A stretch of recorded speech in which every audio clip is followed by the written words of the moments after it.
seminario de actualidad docente. Muchísimas gracias por su paciencia y pues iniciamos, estamos a su escucha. Está apagado su micrófono, doctor. Ok, ¿puedo compartir la pantalla? Sí, por supuesto. Claro, un segundo. Gracias.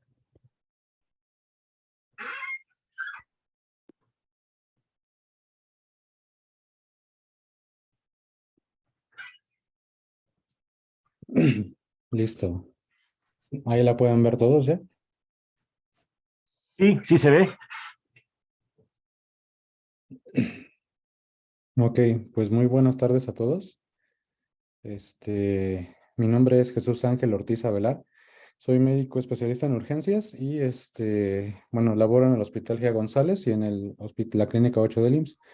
El día de hoy, bueno, fui invitado para hablarles un poco acerca de lo que son las comunidades de aprendizaje en medicina, sobre todo enfocado también al área, bueno, ¿qué son las comunidades de aprendizaje? ¿Cómo están enfocadas al área de la salud? Y también, pues, cómo podemos iniciarlas o cómo podemos partir para, pues, iniciarlas dentro de nuestra práctica diaria, de nuestra práctica docente, ¿no? Pues bueno, el contenido de la sesión así a grandes rasgos es, primero vamos a dar un contexto social, qué es la sociedad del conocimiento y de dónde se desprende este concepto de comunidades de aprendizaje, cuál es el sustento epistemológico, es decir, cuáles son las teorías educativas que sustentan estas prácticas, las definiciones pues de comunidad, educación y aprendizaje, los tipos de comunidades que existen actualmente, cómo podemos iniciar el proyecto, cuáles son los pasos que tenemos que tomar en cuenta para ir programando o ir pensando en realizar esta actividad en nuestra práctica, cuáles son la opción de las comunidades virtuales que ha surgido con el marco de la pandemia también, y bueno, las evidencias del uso de estas herramientas que también se han llevado a cabo en otras escuelas, tanto de medicina como en otras áreas de la educación. Pues bueno, comenzando con la introducción, la sociedad del conocimiento. Este concepto ha sido muy socorrido en los últimos tiempos, pues la sociedad en general ha cambiado de ser una sociedad que pues dependía prácticamente de la labor o del trabajo de las personas. Actualmente el conocimiento está tomando importancia como un valor más, ¿no? Es decir, el conocimiento per se puede vender, se adquiere y se vende, ¿no? Entonces, normalmente el valor de un trabajo o el valor de una acción también va a ser medido en valor del conocimiento que se ofrezca al momento de realizarla, ¿no? Tanto el conocimiento que se emplee como el conocimiento que tenga la persona que en su caso pues está llevando a cabo la tarea, ¿no? Entonces, que también influye pues en el precio final del producto que se está ofertando. Y en cuanto a producto, pues no nada más me refiero a cosas materiales, sino también a cosas laborales como es la práctica docente o, por ejemplo, el desempeño de un servicio, ¿no? En general, nosotros como médicos y como servidores públicos, trabajadores de un hospital, estamos desempeñando o estamos ofreciendo nuestro servicio a estos, ¿no? Y por lo tanto, el valor de ese servicio o de ese producto va a estar también en función del conocimiento que nosotros ofertemos para ello, ¿no? El valor también del conocimiento puede aumentar o aumenta conforme se puede compartir, ¿no? Actualmente en las sociedades actuales, o sea, el conocimiento es muy difundido, es fácil de difundir, ¿no? Entonces, entre mayor se difunde, mayor aumenta su valor también. Los avances del conocimiento generan también los cambios en la sociedad, ¿no? Conforme se van haciendo nuevos descubrimientos, conforme se van creando nuevas teorías, la sociedad va cambiando y estos cambios pues favorecen a que este conocimiento pues perdure. Y el conocimiento sirve como apoyo a la actividad económica, ¿no? Anteriormente el conocimiento era como el medio para llegar hacia a la labor. Actualmente pues el conocimiento forma parte de la labor y por lo tanto forma parte de los productos que nosotros ofertamos tanto en el área de la educación como en el área de la salud, ¿no? Y pues bueno, la creación de nuevos conocimientos más la capacidad de manipular y almacenar y transmitir grandes cantidades de información y la incorporación del conocimiento como bienes y servicios nos da como resultado tres fenómenos que son muy importantes en esta sociedad actual, ¿no? que es la innovación frecuente, es decir, cada vez se van produciendo mayores innovaciones que afectan directamente a la vida diaria de las personas, ¿no? La especialización que se ha vuelto como una tarea importante o bastante socorrida o bastante llevada a cabo, es decir, ya no basta con estudiar solamente una licenciatura o una parte del conocimiento, tenemos que especializarnos en una parte en específico para que de esa manera nuestra labor o nuestro producto que nosotros estamos ofertando aumente su valor y pues obtengamos mayores beneficios, ¿no? Y también otro concepto que ha surgido, o otro concepto, pues el concepto de competencia, ¿no? Actualmente que en la sociedad competimos, ¿no? Competimos por un lugar, competimos por un puesto y pues estamos bajo la vigilancia de personas que nos están constantemente evaluando para ver si somos aptos para continuar en la labor, ¿no? Y de esa manera, pues la competencia aumenta. Entonces, la competencia, aunada a todo lo demás, nos hace que tengamos que buscar maneras de que el conocimiento llegue a nosotros o adquirir el conocimiento de una manera más fehaciente y más práctica. También, pues bueno, otra de las características de la sociedad del conocimiento en general, bueno, es que está esta característica de la competencia y la especialización, tiene también como fuentes, como resultados, la individualización, ¿no? Y también pues genera una diversidad de opiniones, bastante diversa. La democratización de los sistemas también es otro de los resultados de esta sociedad, ¿no? Las sociedades dialógicas, este concepto es como la base más importante o una de las bases más importantes del tema que vamos a hablar hoy, ¿no? Que son las comunidades de aprendizaje. El diálogo, ¿no? Anteriormente, ahorita lo vamos a ver en cuanto a las teorías educativas, el diálogo es una parte importante en cuanto a la adquisición y a la generación de conocimientos, ¿no? Dialogamos con las personas para generar el conocimiento, ¿no? Y pues también como resultado también hay crisis de autoridades tradicionales, ¿no? Nosotros como No, docentes calendario. estamos frente a un grupo, pues ya no, ya por el simple hecho de estar enfrente de un grupo o frente a un paciente ya no nos da la autoridad per se. Actualmente tenemos que ganar esa autoridad pues con conocimiento, con acciones y pues con resultados, ¿no? Entonces, esa autoridad ya no está implícita en el puesto, sino que se tiene que llevar a cabo o se tiene que buscar mediante la acción, ¿no? Y también pues las sociedades, el riesgo, como hay mucha especialización y hay muchas opiniones, el riesgo aumenta, ¿no?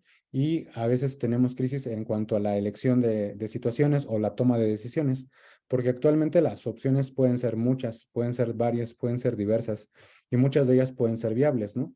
Entonces, antes que solamente teníamos como pocas opciones o poco acceso a las demás opciones, entonces el riesgo o la incertidumbre en la selección disminuía, pero actualmente, pues bueno, ante mayores oportunidades, también el riesgo y la incertidumbre aumenta.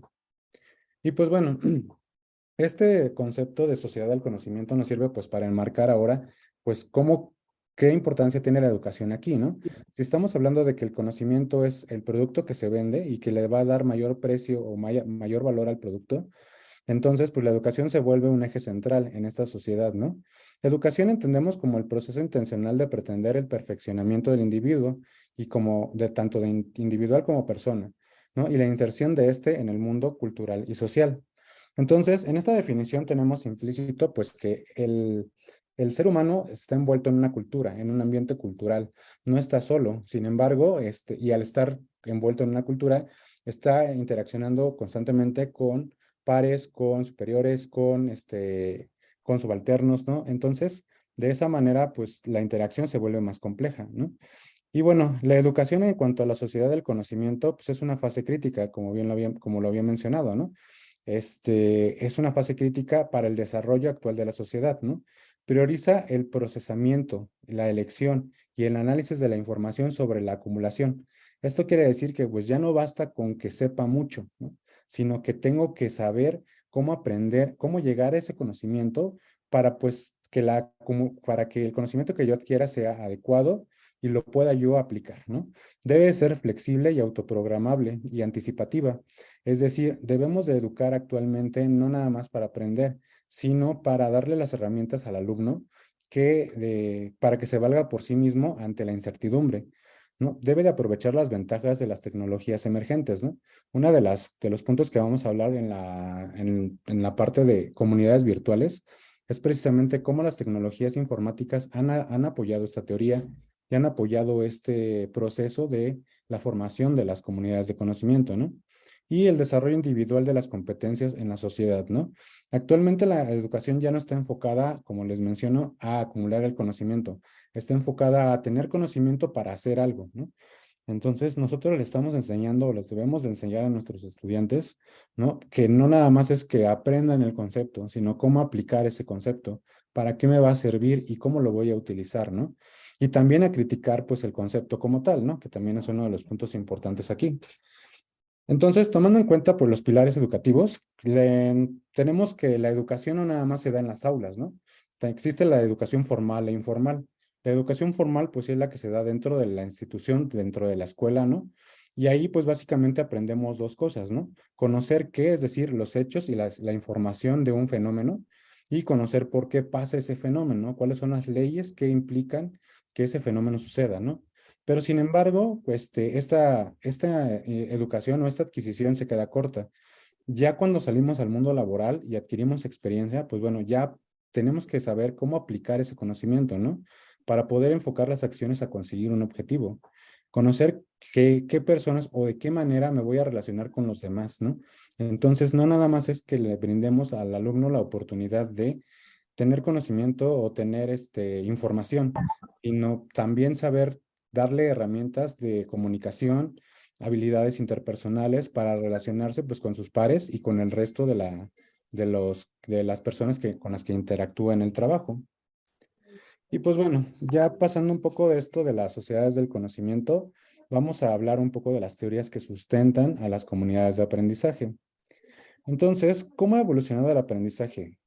Aprender, o sea, el acto de aprender ha sido estudiado desde el siglo antepasado, o sea, cuáles han sido los procesos que están implicados en el acto de que yo aprenda a hacer algo, ¿no? Cómo cambio mi comportamiento, cómo adquiero los conocimientos y cómo los aplico, ¿no?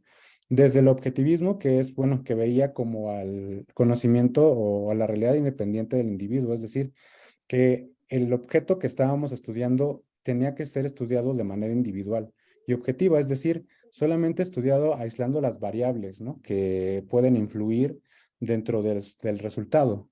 Esto tiene una perspectiva muy positivista y pues bueno, posteriormente, conforme fueron desarrollándose nuevas teorías, surgió el constructivismo, ¿no? Y el constructivismo nos dice que la realidad es una construcción social que depende de los significados, es decir, de qué signifique para nosotros lo que estamos aprendiendo, ¿no? Entonces, de ahí surge el concepto de aprendizaje significativo. Y es que decir que, pues para que yo aprenda algo, tiene que significar algo para mí. Si yo estoy aprendiendo una operación matemática o estoy aprendiendo un concepto de anatomía o de fisiología, ¿no?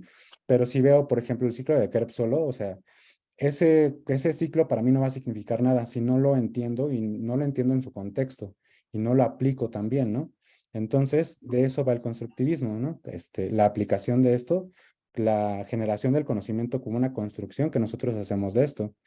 Y pues posteriormente vienen las teorías dialógicas, ¿no?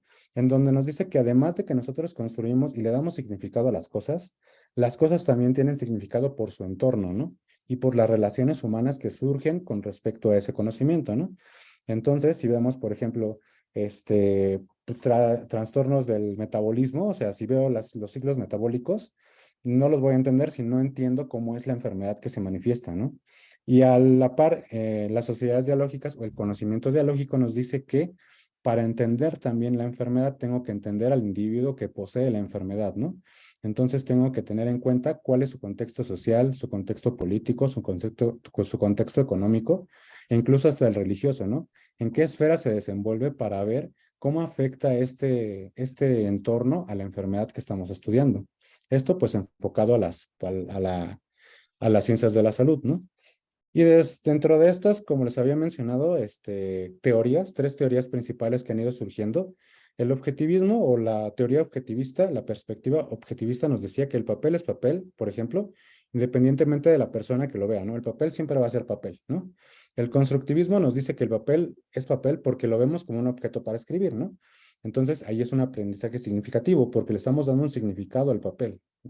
Y con la perspectiva de lógica nos dice que el papel es papel porque nos ponemos de acuerdo para utilizarlo para escribir. Es decir, mucha gente está diciendo que este objeto que tengo en la mano, que es un papel, sirve para escribir. Entonces, por lo tanto, por eso adquiere el conocimiento, el significado de un papel, ¿no?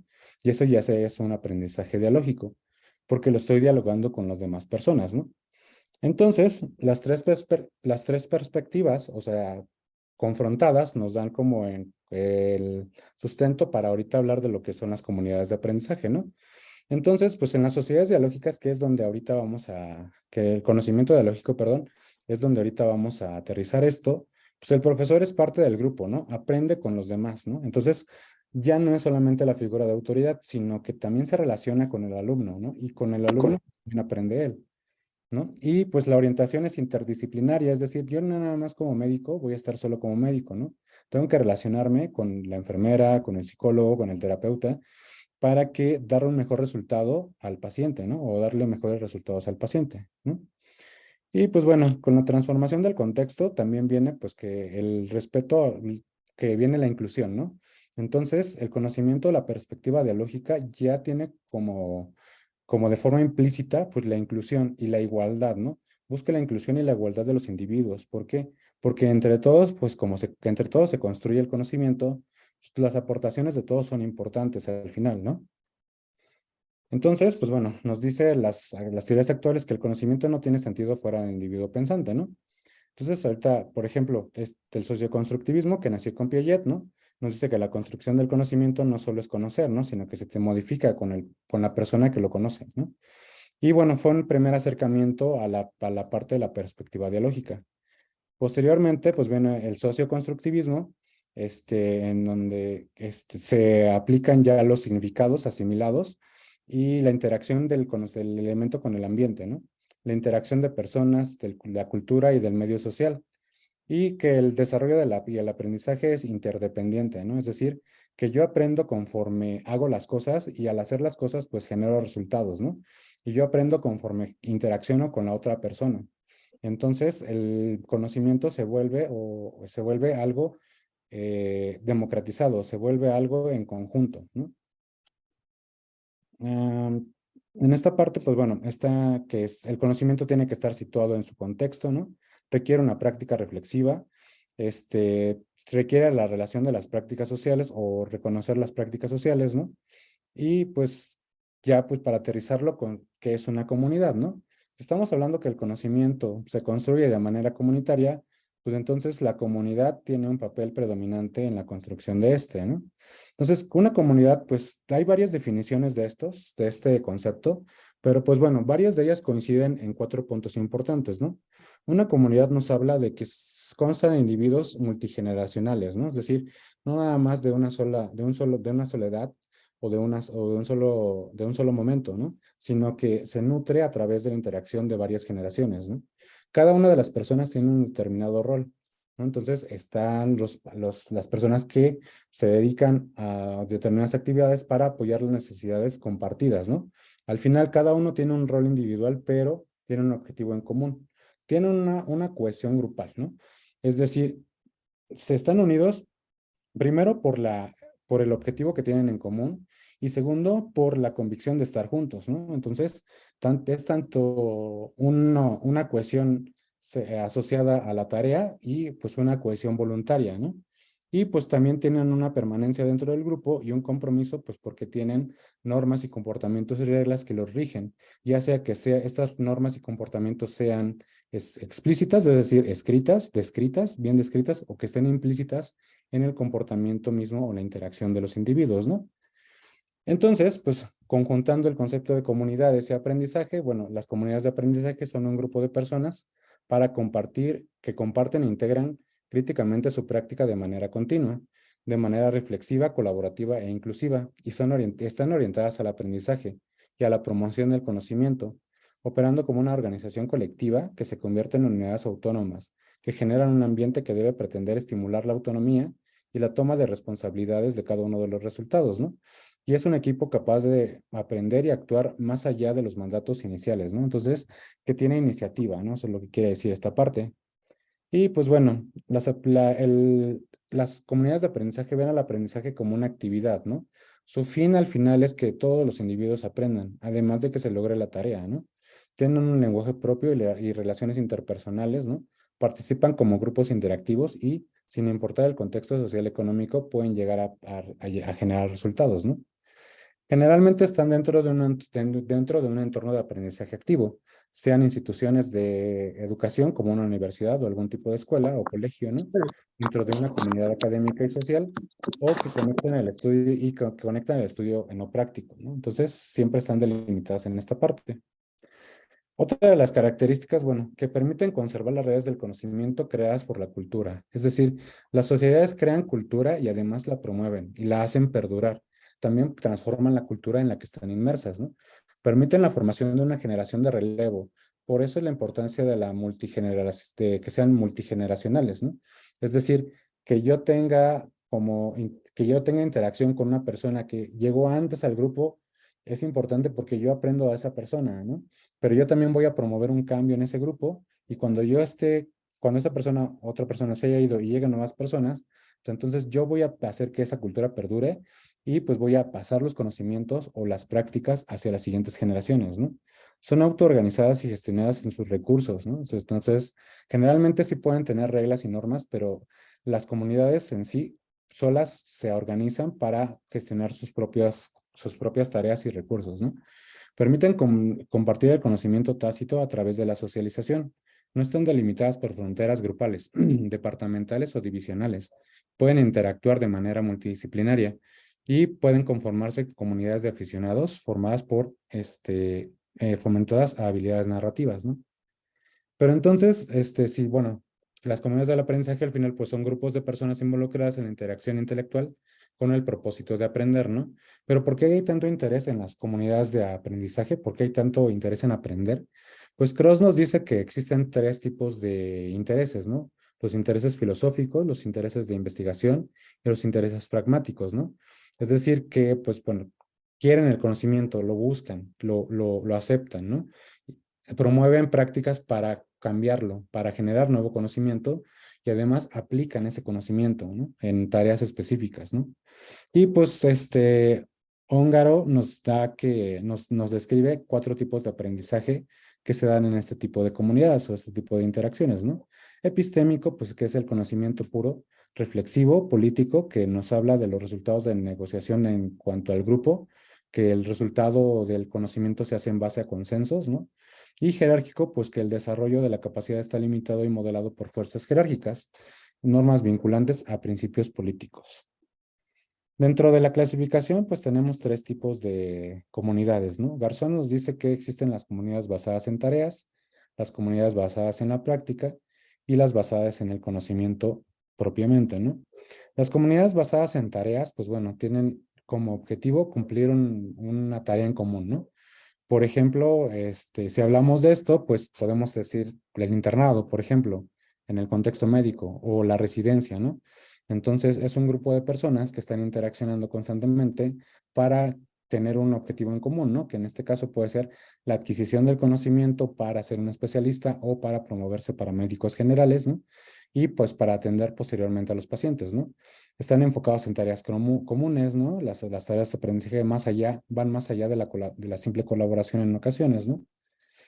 Y las basadas en la práctica difieren o cambian con respecto a las basadas en tareas, porque aquí las comunidades surgen de manera emergente, ¿no? Por ejemplo, en el caso anterior, pues hablábamos de internado y residencia. En este caso, pues podemos hablar de grupos dentro de dentro de un mismo grupo o de un mismo grado, ¿no?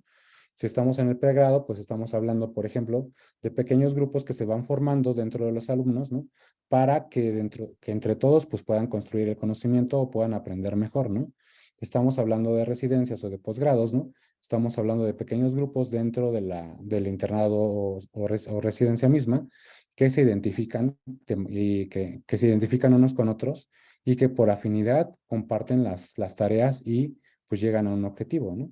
Esa es la principal diferencia en estas, ¿no?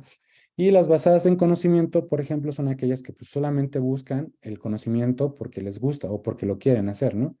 Estas, por ejemplo, las podemos ver fuera de las instituciones muy generalmente, ¿no? Cuando con los amigos, por ejemplo, que tenemos amigos de otras carreras o de otras perspectivas, ¿no?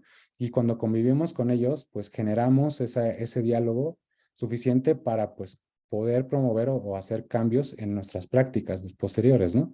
Y también, pues, Garzón nos dice que podemos aprender de estos mismos diálogos, ¿no? Entonces, hay algunos tipos especiales de comunidades, como las comunidades académicas o las comunidades de práctica, ¿no? Las comunidades académicas nos dicen, por ejemplo, que son aquellas que son formadas por un mismo grupo de personas, ¿no? Por ejemplo, los colegios médicos, ¿no? Entonces, el colegio de cirugía, el colegio de gastroenterología, el colegio de medicina interna, ¿no? Son encaminadas hacia el puro ejercicio intelectual, el desarrollo teórico y social de sus individuos, ¿no? Y generalmente son médicos ya en la formación profesional, ¿no? A diferencia de las comunidades de práctica, que por ejemplo son aquellas son internado y residencia, ¿no? En donde pues el objetivo es el desarrollo de la práctica y la técnica, además de la adquisición de los conocimientos, ¿no? Tienen elementos, se conforman de elementos estratégicos ante un problema o ante los problemas diarios cotidianos y generan estrategias para resolver estos, ¿no? Entonces generalmente siempre van a ir encaminadas a la resolución de problemas y pueden ir desde el pregrado hasta los posgrados, ¿no? Como les había mencionado. Trivi nos dice que, bueno, generó este modelo de comunidades de práctica, en el nos dice que, pues bueno, los participantes que están en el centro de la comunidad van a ir aceptando poco a poco los participantes que están a la periferia. Entonces, los participantes que están a la periferia, pues te puedan ir introduciéndose poco a poco dentro de la misma comunidad a través de elementos socioculturales, del desarrollo de la práctica y el desarrollo gradual de habilidades, ¿no? Y la participación central, ¿no? Por ejemplo, cuando llega un interno nuevo o llegan los internos nuevos y están los internos de la generación anterior, ¿no? Pues generalmente los de la generación anterior ya tienen un centro, ¿no? Ya están como, se conocen, están unidos, tienen intereses comunes y tienen ya, pues una práctica cotidiana, ¿no? Y entonces llegan los nuevos y se van a ir integrando estos poco a poco hacia esta comunidad, ¿no? A través, pues, del desarrollo gradual de las habilidades, ¿no? Y pues para el desarrollo gradual de estas habilidades, pues los que estaban antes participan de manera muy activa en la enseñanza de estos, ¿no? Y de esa manera, pues se logra la unificación del conocimiento y pues el objetivo de que estos nuevos elementos aprendan, ¿no? Que el dominio de las habilidades y aprendan las normas de la comunidad y las prácticas que pues también llevan a cabo o que ya se venían llevando a cabo, ¿no? Entonces, pues las orientaciones pedagógicas pues son participativas, de aprendizaje, de expectativas y de progresos, ¿no? Entonces, generalmente estas comunidades tienen esa situación, ¿no? Que tienen estos tres objetivos, ¿no? Que todo el mundo participe, que todo el mundo aprenda, que las expectativas lleven al desarrollo máximo individual de los organismos, ¿no? Y que pues esta participación promueva el progreso de la institución o de la instancia, ¿no? Entonces, pues en medicina, pues lo que los había mencionado, las comunidades de aprendizaje pueden ser tanto en pregrado como en posgrados, ¿no? Pueden ser formales, en el caso de que alguna escuela o algún departamento las promueva, ¿no? O pueden ser informales, como surgen normalmente de manera emergente en la interacción de los alumnos, ¿no? Y en el posgrado, pues bueno, ya cuando estamos en maestrías o en especialidades, ¿no? En donde pues también surge de la interacción, van surgiendo comunidades que posteriormente van a ir colaborando entre ellas para aumentar el conocimiento y mejorar la práctica, ¿no? O generar nuevo conocimiento. Entonces, para empezar a pensar, para empezar a promover o a darnos una idea de cómo podemos nosotros crear una comunidad de aprendizaje, pues bueno, primero tenemos que definir el alcance, ¿no? ¿Qué tanto queremos nosotros alcanzar o cuál va a ser el alcance de nuestro proyecto, ¿no? O sea, por ejemplo, si quiero hacerla solamente para alumnos de pregrado, si de los alumnos de pregrado la quiero hacer solamente para los alumnos de tercero o cuarto semestre, ¿no? O los alumnos que tengo de manera inmediata, ¿no? Si lo quiero hacer hasta posgrados, ¿no? Si quiero incluir a los egresados de la universidad, ¿no? O sea, tengo que definir cuál es el alcance que voy a tener de esta comunidad, ¿no? Tengo que coordinar las agendas, ¿no? Es decir, de aquí nos habla precisamente de que las instituciones dentro de las cuales está inmersa las comunidades tienen que ser flexibles, ¿no? En cuanto a crear horarios adecuados que posibiliten la interacción de los alumnos, ¿no? Y tanto de alumnos como profesores, ¿no? Idealmente tienen que tener espacios definidos, ¿no? Aquí esta autora nos dice que bueno, pugna más por las comunidades de manera presencial y deja a un lado un poco las comunidades virtuales, pero pues nos dice que la interacción cara a cara mejora muchísimo más la generación de conocimiento. Es lo que esta autora propone, ¿no? Tienen que tener una participación activa, se tiene que promover una participación activa de manera formal en los estudiantes para reforzar el aprendizaje, ¿no? Y tiene que tener una importante participación de las autoridades de la facultad o la escuela, ¿no? Debe estar vinculada con esta para que de esa manera también adquieran pues como una identidad, se identifiquen con esta misma y de esa manera pues bueno, generen los lazos tanto sociales como emocionales suficientes para que pues esta comunidad sea productiva. Entonces, pues bueno, Elbock nos dice que, pues, propone que para crear una comunidad tenemos que llevar a cabo las tareas como por fases, ¿no? Y nos da unas fases iniciales que consta de estos pasos que son sensibilización, es decir, que consta de que una aproximación y dar a conocer los objetivos de la fundación de la comunidad, ¿no? La toma de decisiones, crear la misión y visión, que la toma de prioridades, ¿no? Y la planificación de los pasos futuros. Y después vienen las fases de consolidación, ¿no?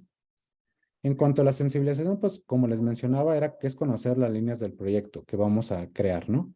Y esto se lleva a cabo mediante sesiones de trabajo y formación del claustro, ¿no? Que es como el conjunto de personas que van a estar inmiscuidos dentro dentro de la dirección de o la creación de esta comunidad, ¿no? Después viene la fase de toma de decisiones, en donde pues se dice que los grupos se sientan a debatir y a tomar y a priorizar cuáles son los objetivos principales, ¿no? Cuáles van a ser los primeros que se van a llevar a cabo y de estos cuáles se van a ir desprendiendo, ¿no? Crear la misión y visión es muy importante porque se trata de diseñar un ideal, ¿no? Es decir, yo voy a decir que esta comunidad tiene la misión de preservar el conocimiento de manera permanente, por ejemplo, ¿no? Un ejemplo muy profundo, pero este, desde eso se trata, ¿no? De crear un ideal de lo que esta comunidad tiene que lograr, ¿no? Y de esa manera, pues le da identidad y le da cohesión al grupo, ¿no? La selección de prioridades, pues bueno, una vez que se llevan a cabo las discusiones, se crea la perspectiva futuro con la misión y visión, entonces ya tienen que tener las prioridades establecidas para la toma de decisiones y emprender las acciones iniciales, ¿no? Y aquí pues nos dice que tenemos que tener en cuenta al contexto, es decir, tenemos en el caso de los hospitales, por ejemplo, ¿no? Tenemos que tener en cuenta pues al médico, o en este caso es un modelo para residencias, ¿no? Es un médico, al médico residente, a los médicos residentes, a los profesores que están alrededor, los adscritos, y pues el personal administrativo, ¿no? Las acciones, después ya que tomaron decisiones, llevar a cabo las acciones prioritarias mediante la agenda, la calendarización de los planes, ¿no? Y pues bueno, la planificación de pasos futuros. Y posteriormente vienen las fases de consolidación, que bueno, que constan de pues la fase de investigación, la fase de formación y la fase de evaluación, para después de esto pues llevar a cabo o emprender ya lo que es como tal la comunidad de aprendizaje, ¿no? Entonces nos dice que la evaluación es un punto muy importante en este aspecto, ¿no? La sociedad o el grupo que se va a crear tiene que tener bases sólidas para evaluar sus propios resultados, evaluar el actuar de sus integrantes, ¿no? Y pues evaluar si las perspectivas que está buscando actualmente son las mismas que buscaba antes, ¿no? Y pues por lo tanto, con este proceso de evaluación, poder emprender cambios sobre la marcha, ¿no? Entonces, la evaluación y la metaevaluación se vuelven procesos muy importantes para esta misma comunidad que se van a ir repitiendo durante todo el proceso, toda la generación o todo el desarrollo de esta comunidad, ¿no? Y pues bueno, actualmente surge en este concepto también de comunidades virtuales, ¿no? Ya se venían manejando antes de la pandemia, pero la pandemia pues las aceleró bastante, ¿no? O sea, el hecho de que no pudiéramos interaccionar cara a cara o no pudiéramos llevar a los alumnos a la escuela y que estos alumnos no pudieran interaccionar también dentro del grupo, pues llevó a las personas a crear herramientas o a tomar medidas para preservar la enseñanza y promoverla, ¿no? O sea, no podíamos dejar de lado que el alumno, que los alumnos aprendieran, ¿no? Y para estas comunidades virtuales sirvieron mucho las redes sociales, ¿no? Entonces, las redes sociales, nos dicen que son estructuras que representan a los individuos, ¿no? Y su relación dentro de un dominio específico, ¿no? Las redes sociales virtuales, bueno, se construyen basadas en los lazos de los miembros, ¿no? Y los miembros generalmente se inmiscuyen en estas de manera voluntaria. Y tienen la gran ventaja de que permiten la retroalimentación inmediata y el desarrollo de competencias. No sé, por ejemplo, si yo publico algo en Facebook, ¿no? Los demás personas, pues las demás personas con las que convivo, con las que tengo cercanía, me van a retroalimentar de manera inmediata, ¿no? Con los comentarios y demás, ¿no? Tienen influencia directa en la adquisición del conocimiento, ¿no? O sea, ¿cuántas veces no nos hemos visto, en los casos de que pues, el alumno vio algo en Facebook o, por ejemplo, o en Twitter, ¿no? O sea, existen la corriente de tuiteros, ¿no? En donde, por ejemplo, se publican artículos, se publican, casos clínicos en ocasiones, ¿no? Con ventajas y desventajas, sí, sí es muy discutible en este tipo de prácticas, pero pues al final generan un cambio y promueven que el alumno conozca otras cosas o tenga acceso a otros conocimientos, ¿no? Y pues bueno, también promueven el compromiso del alumno por su propio aprendizaje, ¿no? O sea, si yo sigo a este personaje en Instagram, por ejemplo, ¿no? Veo sus reels o veo los shorts en YouTube, ¿no? Entonces, de esa manera, pues yo voy aprendiendo conforme él me va mencionando o él me va mostrando los conocimientos que me va a ir adquiriendo, ¿no? Las, los, las, los artículos y la bibliografía habla mucho de Facebook, Twitter e Instagram, ¿no? Y Facebook, pues porque per se es una plataforma que permite la interacción, ¿no? O sea, dentro de su muro tú puedes publicar algo o puedes crear grupos cerrados incluso, ¿no? Tiene la ventaja de que puedes crear grupos cerrados en donde solamente le des acceso a los participantes que tú aceptes y de esa manera, pues ese grupo va a tener intereses comunes, ¿no? Y se va a retroalimentar. Pueden ser pares, pueden ser superior, bueno, médicos de base o becarios, o pueden ser estudiantes, ¿no? Pero que tengan el compromiso de interaccionar y de aprender y de colaborar, ¿no? Twitter, por ejemplo, tiene la ventaja de que estimula mucho la creatividad. ¿Por qué? Porque, pues, como se limita a 120 caracteres, entonces, pues, tienes que dar un mensaje concreto y entendible en poco texto, ¿no? Y puedes echar mano de dibujos, bueno, de imágenes o de videos, de medios interactivos. Instagram tiene la gran ventaja de ser muy, muy visual, ¿no? Entonces, en Instagram, por ejemplo, hay influencers que suben reels, que suben infografías, ¿no? Y de esa manera, pues facilitan o dan un acercamiento al conocimiento de manera muy, muy visual, ¿no? Y pues otras redes que también pueden servir para la difusión o la creación de comunidades virtuales, pues está YouTube, que pues con sus videoblogs o la generación de shorts, o sea, podemos promover o podemos difundir una idea o un aprendizaje, ¿no? Está TikTok, que tanto ha sido criticado, pero que tiene ventajas, ¿no? O sea, tiene ventajas en cuanto a tienes que dar un mensaje concreto, ¿no? Y entendible, y que ese mensaje sea, pues, fácilmente difundido, ¿no? Y que sea atractivo, además de todo, ¿no? Entonces, tienes que generar el contenido en menos de un minuto y ese contenido tiene que anclar a las personas, ¿no? Entonces, promueve la creatividad en las personas que realizan esta actividad con fines educativos, ¿no? Y pues también están los podcasts, ¿no? Que también es una manera bastante interactiva en donde tú puedes como crear un blog, un debate, ¿no? Por ejemplo, con tus pares, con tus QRs, con tus compañeros de internado, ¿no? O con tus compañeros de facultad, ¿no? En donde pues creas un debate sobre un tema en específico, lo subes a la plataforma y pues muchas personas lo pueden ir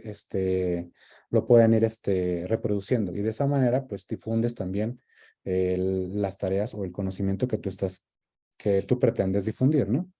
Entonces, pues la gran ventaja de las comunidades virtuales es que permiten una interacción más profunda, es decir, y una interacción a mayor escala, ¿no? Entonces, ya no te limitas tanto por el espacio físico, que si bien como veíamos en los autores previos, o sea, estaban muy, muy dados a mencionar que el espacio es muy importante por la interacción personal va a promover al final pues un aprendizaje más significativo o más profundo, ¿no?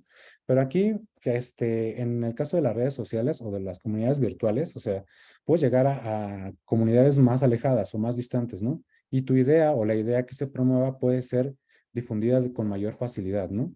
Entonces favorece el intercambio de roles también porque pues en un momento dado, si yo veo que me gusta lo que otro youtuber está haciendo, pues yo lo puedo replicar, ¿no? O lo puedo tratar de imitar o lo puedo incluso hasta superar, ¿no? Entonces, de esa manera, pues en un momento dado tú eres estudiante y después puedes ser educador, ¿no?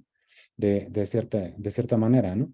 Y promueven la inclusión porque bueno, sí hay limitantes sociales para el acceso a las redes sociales, pero en general sí logra borrar algunas barreras, ¿no? Algunas fronteras en cuanto a esta parte, ¿no? Y pues bueno, ya pasando un poco a las evidencias, bueno, existen algunos artículos que nos hablan de la eficiencia o de las ventajas del uso de las comunidades sociales, de las comunidades de aprendizaje, tanto virtuales como presenciales, ¿no? Este artículo que encontré, pues bueno, nos habla de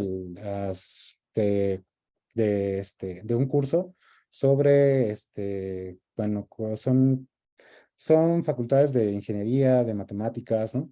En donde se observaron que, bueno, se evaluaron 25 cursos de pregrado, en donde los instructores, pues, aplicaban la herramienta que se llama POCUS, ¿no? Que es un protocolo de observación en el aula.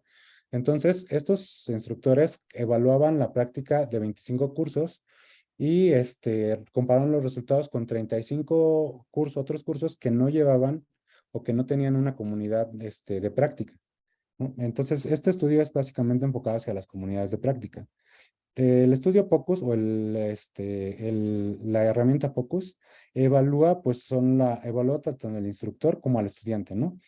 Y evalúa actividades, tanto activas como pasivas, de aprendizaje activo como pasivo, ¿no? Entonces, por ejemplo, el instructor pues habla de que pues, si solamente presenta el tema, si guía a los alumnos, ¿no? Si administra otro tipo de técnicas, como por ejemplo discusiones, ¿no? Hace preguntas detonantes, ¿no? Entonces, o les da trabajos a realizar, ¿no? Y las clasifican activas y pasivas, ¿no? Entonces, las pasivas son aquellas en donde el instructor solamente da el conocimiento y las activas son en donde el instructor promueve la participación de los estudiantes, ¿no?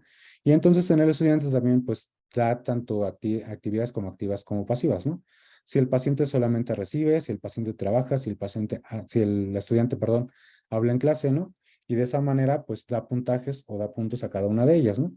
Y pues se evaluaron los 25 contra los 35 grupos, ¿no? 25 con comunidades de práctica y 35 que no llevaban esta práctica, ¿no? Y pues se vio que las comunidades de práctica potencian tienen un efecto potenciante en cuanto a las prácticas activas, ¿no? Entonces, los 25 clases que llevaban las comunidades de práctica, entonces tendían a tener actividades más activas de aprendizaje, ¿no? Como la discusión de temas o la participación en grupos, ¿no? Comparados con los otros 35 que no llevaban a cabo estas prácticas, ¿no?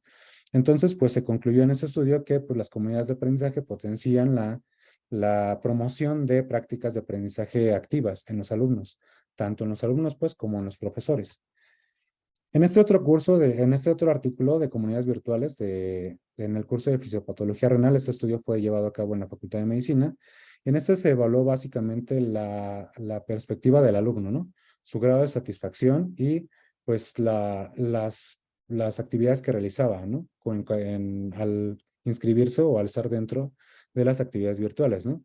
Y pues básicamente muchos de los alumnos opinaban que pues la implementación de comunidades favorecía, ¿no? El aprendizaje de manera más adecuada, ¿no? Entonces consideraban que favoreció el aprendizaje en el curso, que promovió una mayor motivación, ¿no? En los alumnos, ¿no? Que el implemento de los cursos en comunidades virtuales, pues también les presentaba a ellos un reto mayor, ¿no? Entonces el grado de satisfacción fue bastante bueno. Y este artículo va enfocado básicamente hacia el concepto ¿cómo se llama esta cosa? De motivación, ¿no? Entonces, la motivación que es intrínseca y extrínseca, ¿no? Entonces, decía que pues, al final se da una promoción de la motivación intrínseca del paciente, es decir, los ideales por los que el paciente el estudiante, perdón, va a adquirir el conocimiento y lo va a adquirir de manera voluntaria, ¿no? En este otro artículo, pues también nos dice, que, bueno, fue un artículo para describir las características de las comunidades de aprendizaje, ¿no? En las facultades, en varias facultades de medicina. Entonces se evaluaron, bueno, eran como describir su propósito principal, las estructuras y los procesos, ¿no? Fue básicamente una encuesta en línea donde se recabaron datos demográficos y, bueno, se llevaba a cabo una descripción de los programas o del programa que se estaba llevando a cabo, ¿no? Dentro de la comunidad de aprendizaje, ¿no? Y pues los resultados fueron arrojados en estadísticas descriptivas, ¿no? Y pues bueno, nos da como que, nos da una idea este artículo de cómo se llevan a cabo las comunidades de aprendizaje en universidades en facultades de medicina de otras latitudes o de otros países, ¿no? ¿Cuáles son los aprendizajes que se promueven, ¿no? Las habilidades clínicas, los conocimientos humanistas, ¿no? En medicina, ¿no? Las actividades sociales y demás cosas que son pues son los elementos que más predominan en cuanto a frecuencia de de lo que se enseña dentro de estas comunidades de aprendizaje, ¿no? Y este otro artículo que se llevó a cabo con base en una sección del New England, que es la pregunta detonante, ¿no? Entonces nos dice que pues, se revisaron 73 preguntas de detonantes del New England, detonantes de conocimiento, en el foro QW entre 2015 y 2016. Se seleccionaron 3 al final para realizar un análisis a través del proceso de codificación.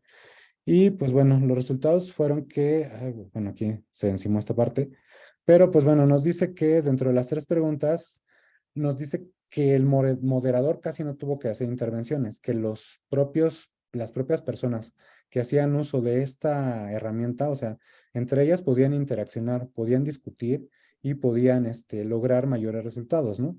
Entonces concluye que las comunidades de aprendizaje asincrónicas pueden involucrar a los estudiantes al brindarles la oportunidad de mejorar su conocimiento respondiendo a escenarios médicos propuestos, ¿no? Y bueno, propone que el trabajo futuro debe examinar el impacto que tiene la región geográfica, porque esta parte solamente lo evaluó sin tomar en cuenta de dónde venía la respuesta o dónde estaba la persona que emitía la respuesta. Pero al final es un buen fundamento para promover que las comunidades virtuales no solamente tienen que interaccionar de manera directa, sino que también pueden hacerlo de manera sincrónica, es decir, promoverla sin que todos estemos juntos al mismo tiempo. Y pues bueno, en este otro artículo que habla de la creación de comunidades de aprendizaje online, ¿no? Para profesionales de la salud, nos dice, bueno, fue un análisis discursivo, no fue un análisis cuantitativo al final, ¿no? Se analizaron 19 profesionales de la salud mental y 12 usuarios de la salud mental, ¿no? En este grupo comunitario que se creó en línea, ¿no? Y pues bueno, se evaluó la participación de cada uno de ellos y cómo contribuyó al aprendizaje de estas personas, ¿no? Tanto de los profesionales como de los pacientes, ¿no? Y de esa manera, pues bueno, determinaron mediante el análisis de las respuestas que daban a la encuesta, ¿no? Que esta herramienta promovía las discusiones de manera sincrónica y asincrónica, pero que los pacientes generalmente las preferían de manera sincrónica, es decir, que estuviera presente su médico para darles retroalimentación. Y por el contrario, los médicos o los profesionales de la salud mental, o sea, decían que pues, se les hacía más sencillo realizarlas de manera asincrónica, porque de esa manera les daba más facilidad de tiempo, ¿no? De tal manera que ellos podían administrar el tiempo en el que ellos podían interaccionar con sus pacientes y pues bueno, se les hacía más eficiente, ¿no? Pero al final los dos coincidieron en que esta era una herramienta adecuada y la vieron como una herramienta eficaz y suficiente para pues el objetivo, que era pues lograr la interacción entre las dos partes, ¿no? Los profesionales de la salud como sus pacientes, ¿no? Entonces, pues bueno, ya pasando un poco a las herramientas que podemos utilizar para estas actividades, bueno, aquí hay varias opciones, ¿no? O sea, desde las que ya mencioné como Facebook, Twitter, Instagram, TikTok, YouTube y demás, o sea, una de las que más utilizo yo en lo personal es esta, que es Teams, ¿no? Teams me permite, por ejemplo, crear grupos individuales de acuerdo a la clase, ¿no? Y dentro de esos grupos me permite en el foro común colocar preguntas detonantes, colocar encuestas, colocar tareas, ¿no? Actividades o dar anuncios para la comunidad y de esa manera pues también recibir retroalimentación de mis alumnos, ¿no? a la vez de que me permite también pues asignar tareas específicas que pueden ser calificadas, ¿no? Pues es usada como un aula virtual y no, y generar también pues conversaciones inmediatas, ¿no? Teleconferencias, ¿no? Con mi grupo de manera inmediata, si así lo requiero, ¿no? Y es una herramienta pues que utilicé bastante durante la pandemia para llevar a cabo las clases que doy en pregrado, ¿no? Y otra de las herramientas que también es muy, pero muy útil es Discord. Discord, aunque no es muy conocida, o sea, es muy conocida en el ambiente de los gamers, porque generalmente muchos de estos personajes, o sea, promueven bueno, promueven los videojuegos y las demás actividades que hacen dentro de esta plataforma, ¿no? Pero tiene muchas ventajas educativas, ¿no? Entonces, primero que puedes tú definir quién va a entrar a esa red, ¿no? O sea, tú puedes darle acceso a las personas que tú consideres necesarias, a tu grupo, por ejemplo, ¿no? Tiene también un foro común en donde puedes publicar mensajes, actividades y demás, pero también tiene la ventaja que puedes crear canales y subcanales, ¿no? Entonces, de esa manera, pues tú puedes poner un canal aportaciones, de aportaciones para la clase, ¿no? Puedes crear un canal para discusión de casos, puedes crear un canal para discusión de temas, ¿no? Y de esa manera cada uno puedes ir organizando las actividades dentro de esta plataforma, ¿no? A cada uno le puedes asignar un rol. Entonces, de igual manera, tú también puedes decir, ok, determinados alumnos quiero que puedan evaluar, ¿no? Otros alumnos no van a evaluar, pero van a poder subir material, ¿no? Y también sirve como una plataforma de acumulación de artículos, por ejemplo, ¿no? Como donde pueden acceder ellos después pongo un canal exclusivo, por ejemplo, para artículos de anatomía, ¿no? Entonces, ahí en ese canal solamente se van a subir esos artículos y los que van a estar interesados en consultarlos, los pueden buscar ahí directamente, ¿no? Y de esa manera, pues bueno, se organiza de una mejor manera la información y pues también los roles que va a tomar cada uno de los individuos dentro de la comunidad, ¿no? Además de que también tiene la ventaja de que puedes realizar videoconferencias de manera inmediata con las personas que están dentro de tu misma comunidad, ¿no? Entonces, Discord es una plataforma que se utiliza mucho, les digo, en el ambiente informal, en el ambiente de los gamers, pero que actualmente, perdón, que actualmente está tomando mucha relevancia en cuanto al campo educativo y que tiene muchas herramientas que nos pueden ayudar a realizar, a generar comunidades virtuales de manera adecuada, organizada sobre todo, porque la virtualidad a veces tiene la desventaja de la desorganización, pero y también de la limitación en cuanto al acceso y a la facilidad de realizar las tareas, pero en general estas dos plataformas, Teams y Discord, son muy intuitivas, ¿no? Y pues pueden generar opciones viables para la generación de una comunidad virtual de manera adecuada. Y pues bueno, por mi parte sería todo. Si tienen alguna duda o pregunta, pues podemos, por aquí estamos. Sí. Aarón Ávila. Bueno, antes que nada, doctor, muy buenas tardes. No sé si se pueden escucharme. ¿Sí me escuchan? Sí, sí, sí, oye, creo. Bueno, doctor, antes que nada, felicitarlo por esta estupenda conferencia. Hace poco veíamos una conferencia donde nos decían de la aplicación de competencias. Yo le preguntaba a la doctora, ¿cómo puedes preparar a alumnos que le estás llenando de conocimiento, que les dices, quiero que aprendan las herramientas, las competencias, pero ese es un examen enfocado a conocimientos en preguntas? Y entonces dijeron que había un gran hueco, ¿no? Entre lo que era la teoría y la aplicación de la teoría. A través de la conferencia que usted nos acaba de dar en la construcción de comunidades educativas, veo que sí se puede lograr porque hay pasos y no te casas únicamente con una teoría como es constructivismo, todo eso. Yo creo que lo que usted nos dio fue muy interesante y si se puede aplicar en las aulas a nivel básico, tendríamos éxitos gigantescos a nivel posterior. De hecho, pues me gustó mucho, número uno. Número dos, lo que usted nos comentó es muy interesante porque las comunidades ya viejas como nosotros decimos que lo que son las redes sociales es una maldición que existe, ¿no? Pero nos damos cuenta que desde el punto de vista educativo se pueden aplicar de manera muy práctica, como usted nos decía, en Instagram o en Twitter. Creo que debemos dejar de lado esos cánones. Creo que como si usted nos lo sugiere, nos aplica, podemos llegar muy, muy lejos en la educación a distancia. Y finalmente, las plataformas que usted nos comenta son muy interesantes. Personalmente yo prefiero el Blackboard, pero Muchas gracias, doctor. Lo felicito. Una gran conferencia y gracias por darnos todos estos puntos. Muchas gracias. Sí, en efecto, o sea, romper el paradigma de que las comunidades o de las redes sociales solamente sirven para socializar o para subir chistes o de esto, o chismes, ¿no? O noticias falsas. O sea, también está muy en función de quién las usa y de cómo se usa, ¿no? Entonces, si tenemos un objetivo claro de la interacción que pueden generarse a través de ellas, o sea, podemos cambiarles la forma de que, en la que se ven, ¿no? Muchas gracias. Y que Enrique Pederna. Sí. Estuvo interesante y bien ejemplificado toda la parte que tú vives más en la parte hospitalaria, ¿no? Ahí se ve más la actividad de tipo cooperativas y de una comunidad de aprendizaje. El problema que yo veo, y como planteó Aaron, es cómo aplicarlo en la realidad nuestra.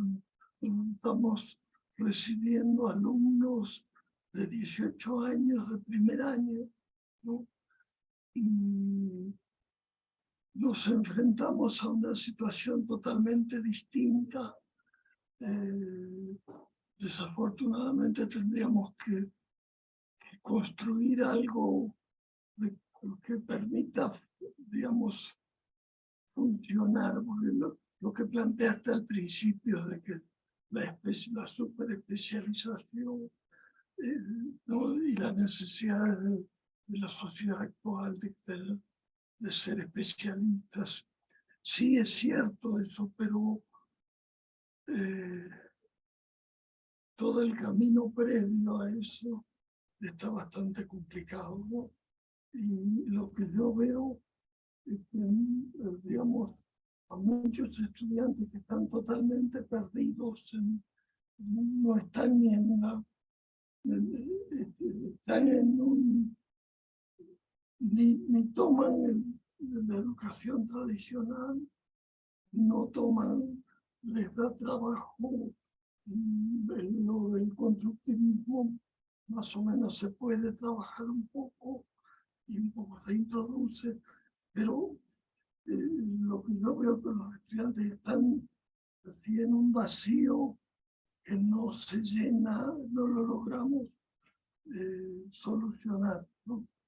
Sí tienen habilidades a nivel de redes sociales, de manejo de recursos tecnológicos modernos, bueno, y todos los recursos de comunicación de internet y las redes, ¿no? Pero no, todavía no hay una construcción que les permite que yo creo que están perdidos en las redes y en internet, ¿no? Sobre todo los de primera ayuda, un poco la realidad de la residencia de acuerdo es otra realidad completa, distinta, ¿no? Y sí funciona. Lo que tú comentabas, sí, sí, yo creo que funciona. Pero el desafío yo lo veo a nivel de los que recién ingresan, ¿no? Nosotros concretamente, con alumnos de primer año, que están, sería interesante ver qué propuestas. Yo realmente lo único que veo es dentro del esquema del constructivismo, como se pueden hacer entrar en un primer paso de, de, de hacer el paso de adquirir conocimientos básicos y llegar al constructivismo, pero ir directamente a la, digamos, cómo integrar los tres niveles, los distintos, el aspecto social, de interacción, de la comunidad de conocimiento, el aspecto que se logra con el constructivismo y lo que se logra con los conocimientos, con el ABC ¿no? O sea, si uno no sabe escribir, o no sabe hablar, no sabe comunicarse, ¿cómo vas a llegar a una comunidad de conocimiento? O sea, tenemos que integrar un desafío inicial muy importante, que yo lo veo así, los alumnos yo los veo muy perdidos.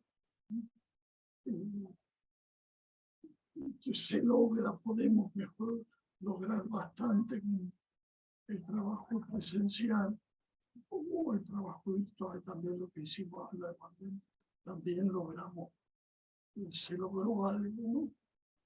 Pero bueno, de cualquier manera es interesante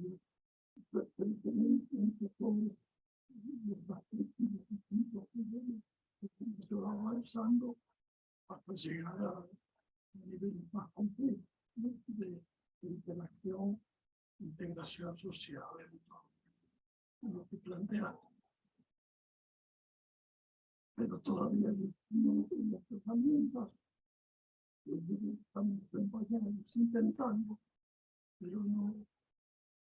Sí, y esa parte que mencionas es muy importante porque, pues sí, o sea, darle las herramientas adecuadas al alumno, promover el conocimiento y más en estos tiempos en los que la información es muy rápida, pasa muy rápidamente y lograr enganchar al alumno sí es muy difícil en ocasiones, ¿no? O sea, darle a entender que esto es importante, ese sería como el punto el punto clave, ¿no? O sea, cómo decirle al alumno que esto tiene que ser aprendido de manera adecuada e íntegra para que lo tome en cuenta, ¿no? Porque a la par que nosotros enseñamos, están pasando 1000 videos en YouTube, 1000 videos en TikTok, está subiéndose más información en su Facebook, en Twitter, y él está al pendiente de todo eso, ¿no? En lugar de estar al pendiente de lo que nosotros le estamos ofreciendo, ¿no? Entonces, el enganche del paciente es bien importante, o del alumno, perdón, es bien importante, porque de esa manera, o sea, como nos decían en la maestría, o sea, de nada sirve que tengas una herramienta social o una herramienta tecnológica si no logras que detone, ¿no? O sea, que detone la interés en el alumno, porque al final el interés es lo que va a enganchar al alumno y de esa manera pues promover o lograr el objetivo, ¿no? De que es enseñarlo, ¿no? Y me comentaba sobre su duda de la plataforma, perdón, es que esa parte no la había entendido, pero a ver, dígame. Doctor, buenas tardes. Yo estoy compartiendo, perdón, ¿sí se dirige a mí, doctor, en el chat? No me había escrito, sí, bueno, Sí, escribió Aaron. si es en tu caso, Guadalupe, en relación a la plataforma Blackboard, se refiere el doctor. Sí, sí. Sí, sí, muchísimas gracias. Mire, yo soy Guadalupe Ortega. Disculpe, lo que pasa es que escribí por chat porque estoy compartiendo la red con el doctor. Buenas tardes. Sí, doctor, mire, yo manejé en algún momento en un instituto la plataforma educativa de Blackboard Collaborate. A mí me pareció un excelente instrumento de evaluación, pero apoyo lo que dicen mis compañeros, el doctor Pedernera, el doctor Aarón y sobre todo usted. Mi duda es justamente qué tan bueno sería integrar una plataforma similar a ella, o sea, por ejemplo, no sé, pero con las necesidades de nosotros, de nuestra comunidad, para que los alumnos justamente se enganchen o que no se dispersen tanto buscando esa es de bombeo de información que más los confunde que apoyarlos, ¿no? O que les va a crear dudas que no tienen a veces nada que ver exactamente con el nivel de conocimiento que nos gustaría que ellos otorgaran. Esa sería mi duda. Pues integrar estas plataformas, o sea, l- por ejemplo, las que yo presenté, Discord y Teams tiene la gran desventaja de que es por paga, ¿no? O sea, para tener el acceso a todas las medidas, tienes que pagar una cuota, ¿no? Pero, por ejemplo, Discord, que es la que más promoción le hice, es una plataforma gratuita y que muchos de nuestros alumnos considero que la conocen, ¿no? Porque siguen al gamer que juega PlayStation, ¿no? O que juega Xbox, ¿no? Y ese gamer utiliza esa plataforma y ese gamer le sube información y le sube videos y le sube contenido a esa plataforma. Entonces, el alumno está familiarizado con esa plataforma y tiene la gran ventaja sobre las redes tradicionales educativas, ¿no? Que pues no le estás presentando al alumno algo educativo, ¿no? Le estás presentando algo que él conoce, que está dentro de su ambiente y que se relaciona con algo que puede que le guste, ¿no? Como son los videojuegos, ¿no? O, por ejemplo, los cómics, ¿no? O, por ejemplo, alguna actividad recreativa, porque en esa plataforma, pues sí hay como varias corrientes, ¿no? No nada más el entretenimiento, ¿no? Incluso he encontrado en esa plataforma, como canales enfocados hacia el ENARM, por ejemplo, en donde los alumnos o incluso los que ya lo han pasado, ¿no? Los que están en residencias, suben, información, artículos o tips, ¿no? Para el examen, ¿no? He encontrado, sigo mucho a unos, en mi caso, por ejemplo, sigo mucho a unos, bloggers de historia, ¿no? Que tienen su canal en Discord y ahí suben los enlaces a sus conferencias, ¿no? Los artículos en donde ellos investigan, ¿no? Entonces, la gran ventaja de esta plataforma es precisamente que, es gratuita, es conocida por muchos, ¿no? Y pues de esa manera, pues como que logra mayor enganche con ellos, ¿no? Sí, sí, dígame. Doctor, muy buenas tardes, interrumpiéndolo nuevamente. Y yo comparto mucho su punto de vista porque creo que desde el momento en que se desmitifica el conocimiento de la medicina y el alumno lo hace un conocimiento propio, familiar a él, por medio de cuestiones que no son tan estrictas como libros o cuestiones técnicas, se libera y expresas lo que él sabe. Yo particularmente Discord me encanta por los gamers. Les recomiendo Cuphead, pero en fin, sin embargo, cuando tú haces algo propio, lo disfrutas, lo exprimes y hasta quieres compartirlo. Entonces yo creo que nuevamente el uso de esas plataformas es maravilloso para que el conocimiento no vaya de unidireccional, sino que se construya entre todos, así como usted nos sugiere, dentro de las comunidades del conocimiento. Muchas gracias. Muchas gracias. Y pues bueno, también ya para finalizar, dejo ahí mis correos electrónicos, por si tienen alguna duda, comentario, pues con gusto se los puedo resolver.